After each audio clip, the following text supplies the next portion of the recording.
मेरे पति शरीर से इतने मोटे थे कि मैं रात को उनके कमरे में जाने से भी डरती और घिन करती थी।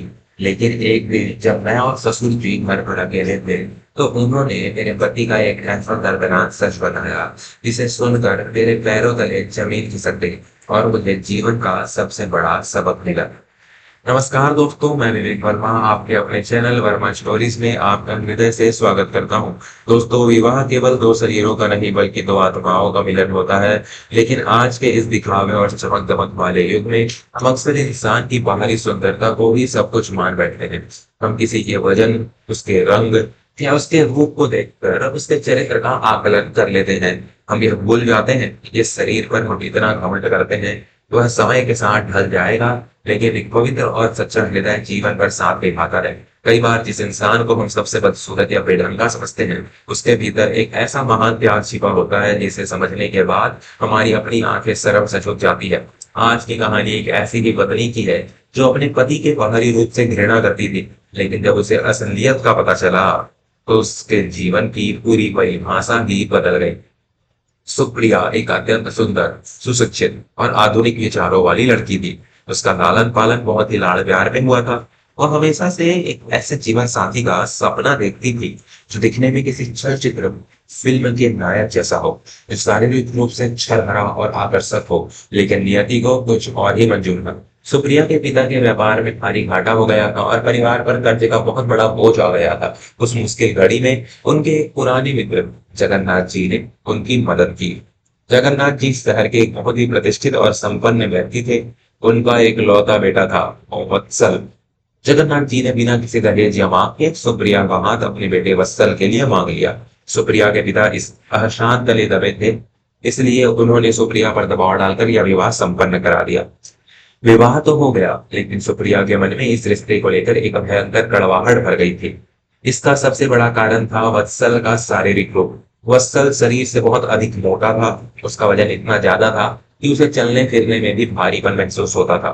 उसकी सांसें जल्दी फूल जाती थी। सुप्रिया जिसे अपनी सुंदरता पर बहुत गर्व था, वत्सल को देखते ही हीन भावना से भर जाती थी।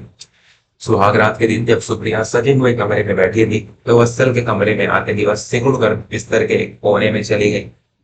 वत्सल ने उसके चेहरे पर छाई हुई घृणा और डर साफ पढ़ लिया था। वत्सल ने बहुत ही कोमल और शांत स्वर में कहा, सुप्रिया, मैं जानता हूँ कि यह विवाह तुम्हारी इच्छा के विरुद्ध हुआ है। तुम मुझसे असहज महसूस कर रही हो। तुम चिंता मत करो, मैं तुम्हें कभी स्पर्श नहीं करूंगा जब तक तुम स्वयं मुझे स्वीकार नहीं कर लेती। यह कहकर वत्सल ने जमीन पर एक चादर बिछाई और वहीं सो गया। सुप्रिया को लगा कि शायद यह एक दो दिन की बात है, लेकिन वत्सल ने अपना वचन निभाया। वह सुप्रिया का हर तरह से ध्यान रखता। सुबह उठकर उसके लिए चाय बनाता, उसकी हर छोटी बड़ी जरूरत पूरी करता, लेकिन रात को वह जमीन पर या कमरे के सोफे पर ही सोता। सुप्रिया के मन में वत्सल के लिए कोई सम्मान नहीं था। वह जब भी अपनी सहेलियों से मिलती तो वह सब वत्सल के मोटापे का मजाक उड़ाती थी। अरे सुप्रिया, तू तो इतनी सुंदर है, ये किस भालू के पल्ले बंध गई। जब तू इसके साथ चलती है तो ऐसा लगता है जैसे किसी हाथी के साथ कोई हिरणी चल रही हो। उसकी सहेलियां व्यंग कसती थी। सुप्रिया शर्म के मारे पानी पानी हो जाती। वह घर आकर सारा गुस्सा वत्सल पर उतारती। अगर वत्सल कभी उससे प्यार से बात करने की कोशिश करता तो सुप्रिया झिड़क देती, मुझसे दूर रहिए, मुझे आपका यह भारी भरकम शरीर देखकर घुटन होती है। आप अपने आप को शीशे में क्यों नहीं देखते? मुझे इस कमरे में आपके साथ रहने में भी डर लगता है। ऐसा लगता है जैसे मेरी सांस रुक जाएगी। सुप्रिया के शब्द किसी तेज धार वाले चाकू की तरह वत्सल के हृदय को छलनी कर देते, लेकिन वत्सल कभी पलटकर जवाब नहीं देता है। वह बस एक उदास मुस्कान के साथ अपना सिर झुका लेता और वहां से चला जाता। सुप्रिया की यह सारी घृणा, उसका यह कड़वा व्यवहार घर के मुखिया जगन्नाथ जी से छिपा नहीं था। वे एक बहुत ही सुलझे हुए और अनुभवी इंसान थे। वे अपनी बहू के इस व्यवहार से आहत जरूर थे, लेकिन उन्होंने कभी सुप्रिया को डांटा नहीं। वे सही समय का इंतजार कर रहे थे। विवाह को लगभग 8 महीने बीत चुके थे। एक दिन वत्सल को अपने व्यापार के किसी काम से 2 दिन के लिए शहर से बाहर जाना पड़ा। घर में केवल सुप्रिया, जगन्नाथ जी और एक पुरानी नौकरानी ही थे। रात का समय था। सुप्रिया ने रात का भोजन पकाया और जगन्नाथ जी को परोसने के लिए उनके कमरे में गई। जगन्नाथ जी अपनी आराम कुर्सी पर बैठे थे और उनके हाथों में एक पुराना तस्वीर का पन्ना, फोटो एल्बम था। उनकी आंखों में आंसू थे। सुप्रिया ने भोजन की थाली मेज पर रखी और कहा, पिताजी भोजन कर लीजिए। जगन्नाथ जी ने सुप्रिया की तरफ देखा और एक गहरी सांस लेते हुए बोले, बैठो सुप्रिया, मुझे तुमसे कुछ बात करनी है। सुप्रिया थोड़ी झिझकते हुए सामने रखी कुर्सी पर बैठ गई। जगन्नाथ जी ने बहुत ही शांत लेकिन भारी आवाज में कहा, बेटी मैं जानता हूं कि तुम इस विवाह से खुश नहीं हो। मैं यह भी जानता हूं कि तुम वत्सल के शरीर उसके मोटापे से घृणा करती हो। तुम्हें लगता है कि तुम्हारे पिता ने तुम्हें एक ऐसे इंसान के साथ बांध दिया है जो दिखने में तुम्हारे लायक नहीं है। सच कहो, क्या यही बात है ना? सुप्रिया ने अपनी नजरें झुका ली, वह कुछ नहीं बोली, जो उसकी मौन सहमति थी। जगन्नाथ जी ने वह पुरानी एल्बम सुप्रिया की तरफ बढ़ा दी और कहा, इसे खोलो और देखो बेटी। सुप्रिया ने एल्बम खोली। पहले ही पन्ने पर एक बहुत ही सुंदर ऊंचे कद और गठीले शरीर वाले नौजवान की तस्वीर थी। वह नौजवान किसी सेना के अधिकारी जैसा चुस्त और आकर्षक लग रहा था। उसके चेहरे पर एक बहुत ही चमकदार और विजयी मुस्कान थी। सुप्रिया ने अचरज से पूछा, यह कौन है पिताजी? जगन्नाथ जी की आंखों से एक आंसू छलक कर उनके गाल पर आ गिरा। उन्होंने रूंधे हुए गले से कहा, यह वत्सल है सुप्रिया, तुम्हारा पति, आज से ठीक 6 साल पहले का वत्सल। सुप्रिया की आंखें फटी की फटी रह गई। वह उस तस्वीर को और आज के वत्सल को अपने दिमाग में मिलाने की कोशिश कर रही थी, लेकिन उसे विश्वास नहीं हो रहा था। यह वत्सल कैसे हो सकते हैं? यह तो इतने दुबले और तंदुरुस्त हैं। फिर वत्सल को अचानक क्या हो गया? सुप्रिया के मुंह से हकलाते हुए शब्द निकले। जगन्नाथ जी ने अपनी आंखें पोंछी और उस दर्दनाक सच का पर्दा उठाया जिसे सुनकर सुप्रिया की रूह कांपने वाली थी। वत्सल हमेशा से ऐसा नहीं था बेटी। वह विश्वविद्यालय में मुक्केबाजी, बॉक्सिंग का विजेता था। वह अपनी सेहत का बहुत ध्यान रखता था, लेकिन 6 साल पहले एक ऐसी मनहूस रात आई जिसने मेरे बेटे का पूरा जीवन, उसका पूरा शरीर तबाह कर दिया। जगन्नाथ जी ने बताना शुरू किया, हमारे घर के पीछे एक अनाथालय हुआ करता था जहाँ कई बेसहारा बच्चे रहते थे। वत्सल रोज शाम को उन बच्चों के साथ खेलने जाता था। एक रात दिवाली के आसपास का समय था। उस अनाथालय में भयंकर आग लग गई। इमारत पुरानी थी और आग इतनी तेज से फैली कि किसी को बाहर निकलने का मौका ही नहीं मिला। सुप्रिया दम साधे सुन रही थी। जब तक दमकल की गाड़ियां आती, आग ने विकराल रूप धारण कर दिया था। उस इमारत की दूसरी मंजिल पर 7 छोटे बच्चे फंस हुए थे। उनकी चीखें सुनकर बाहर खड़े लोग बस तमाशा देख रहे थे। किसी की हिम्मत नहीं हो रही थी अंदर जाने की, लेकिन मेरे वत्सल ने अपनी जान की परवाह नहीं की। उसने अपने शरीर पर एक गीला कंबल लपेटा और उस धधकती हुई आग में कूद पड़ा। जगन्नाथ जी का गला रूंध गया था। सुप्रिया, वत्सल ने अपनी जान पर खेलकर उन 7 बच्चों को एक एक करके खिड़की से बाहर फेंका। यहाँ नीचे लोगों ने जाल बिछा कर रखा था। उसने उन सभी मासूमों की जान बचा ली, लेकिन जब वह खुद बाहर निकलने लगा तो जलती हुई छत का एक बहुत बड़ा हिस्सा सीधे उसकी पीठ और छाती पर आ गिरा। सुप्रिया के हाथों से वह एल्गम छूट कर गिर गई। उसकी आंखों में आंसू छलकने लगे थे। वत्सल को जब अस्पताल ले जाया गया तो उसके शरीर का लगभग 35% हिस्सा बुरी तरह जल चुका था।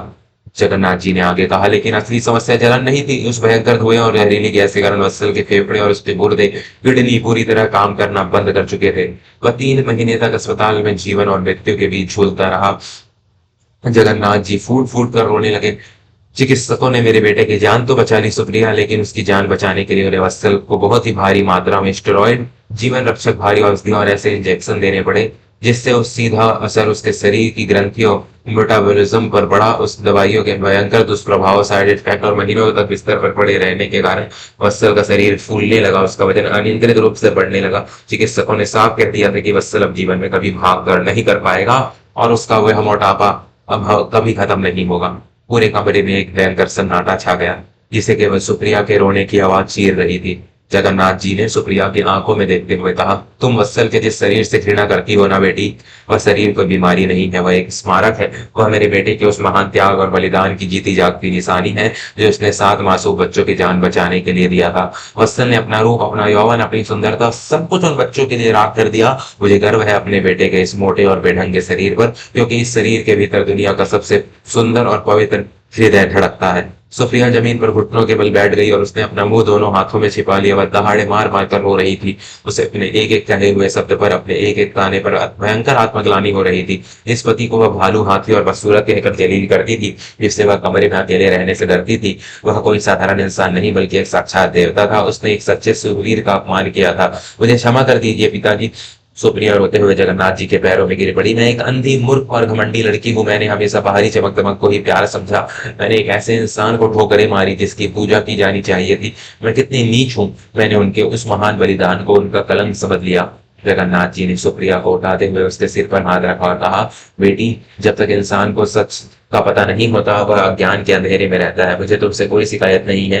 मैं बस यह चाहता था कि तुम वत्सल के उस रूप को देखो जो शीशे में नजर नहीं आता। वह पूरी रात सुप्रिया के लिए किसी तपस्या से कम नहीं थी। वह वत्सल के कमरे में गई। उसने जमीन पर बिछी उस चादर को देखा जहां वत्सल पिछले 8 महीनों से सो रहा था। सुप्रिया ने वह चादर उठाई और उसे अपने सीने से लगाकर रोने लगी। उसे वत्सल के प्यार, उसकी खामोशी और उसकी शराफत का एहसास अब हो रहा था। 2 दिन बाद जब वत्सल अपनी यात्रा से वापस लौटा तो शाम को हो चुकी थी। वह थका हुआ घर पहुंचा और सीधा अपने कमरे में गया। उसे लगा कि हमेशा की तरह कमरा अंधेरे में होगा और सुप्रिया उससे नजरें चुराकर किसी कोने में बैठी होगी। लेकिन जैसे ही वत्सल ने कमरे का दरवाजा खोला वह आश्चर्यचकित रह गया। कमरा बहुत ही खूबसूरती से सजाया गया था। फूलों की महक आ रही थी और सामने सुप्रिया खड़ी थी। उसने वही लाल रंग की साड़ी पहनी हुई थी जो उसने अपने विवाह के दिन पहनी थी। सुप्रिया की आंखों में आज कोई घृणा, कोई डर या कोई हीन भावना नहीं थी। उसकी आंखों में केवल और केवल प्रेम और सम्मान था। वह सर ठिठक कर दरवाजे पर ही रुक गया। उसे लगा शायद मैं कोई सपना देख रहा है। सुप्रिया धीरे धीरे चलकर वत्सल के पास आई। वत्सल ने झिझकते हुए एक कदम पीछे हटाया। तुम परेशान मत हो सुप्रिया, मैं अभी जमीन पर अपना बिस्तर लगा लेता हूँ, वत्सल ने घबराते हुए कहा। लेकिन सुप्रिया ने आगे बढ़कर वत्सल के दोनों हाथ पकड़ लिए। उसकी आंखों से आंसुओं की धारा बहने लगी। उसने वत्सल के हाथों को चूमते हुए कहा, अब हम इस जमीन पर कभी नहीं सोएंगे। आपकी जगह जमीन पर नहीं बल्कि मेरे हृदय के सबसे ऊंचे सिंहासन पर है। सुप्रिया बिना किसी संकोच, बिना किसी डर के वत्सल के उस भारी भरकम शरीर से लिपट गई। उसने वत्सल को कसकर गले लगा दिया। मुझे सब पता चल गया है वत्सल। पिताजी ने मुझे आपके उस महान बलिदान के बारे में सच बता दिया। मुझे माफ कर दीजिए, मैं इतनी अंधी हो गई थी कि मैं आपके उस सुंदर हृदय को देख ही नहीं पाई। दुनिया के लिए आप चाहे कैसे भी दिखते हो, लेकिन मेरे लिए आप इस दुनिया के सबसे सुंदर, सबसे बहादुर और सबसे प्यारे इंसान हैं। मैं आपसे बहुत प्यार करती हूँ। सुप्रिया रोते हुए वत्सल के सीने में अपना सिर छिपा रही थी। वत्सल की आंखों से भी सालों का जमा हुआ दर्द आंसुओं के रूप में बह निकला। उसने अपनी पत्नी को अपने सीने से लगा लिया। उस रात उस कमरे से घृणा और पूर्वाग्रह का अंधेरा हमेशा के लिए छंट गया था और सच्चे प्रेम की भोर हो चुकी थी। उसके बाद से सुप्रिया ने कभी अपनी सहेलियों के तानों की परवाह नहीं की। जब भी कोई वत्सल के रूप का मजाक उड़ाने की कोशिश करता तो सुप्रिया शेरनी की तरह उसका मुंह बंद कर देती और बड़े गर्व से दुनिया को अपने पति की बहादुरी का किस्सा सुनाती।